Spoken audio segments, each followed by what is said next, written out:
తెలుగువారి పెళ్ళి ఇలవైకుంఠమే మళ్ళీ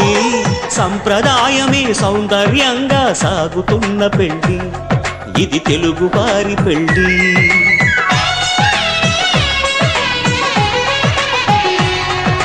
తెలుగువారి పెళ్ళి ఇలవైకుంఠమే మళ్ళీ సంప్రదాయమే సౌందర్యంగా సాగుతున్న పెళ్ళి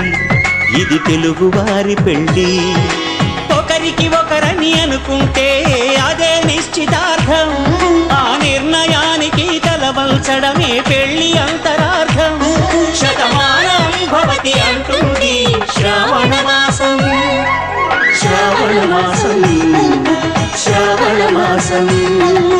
తెలుగువారి పెళ్ళి ఇలవైకుంఠమే మళ్ళీ సంప్రదాయమే సౌందర్యంగా సాగుతున్న పెళ్ళి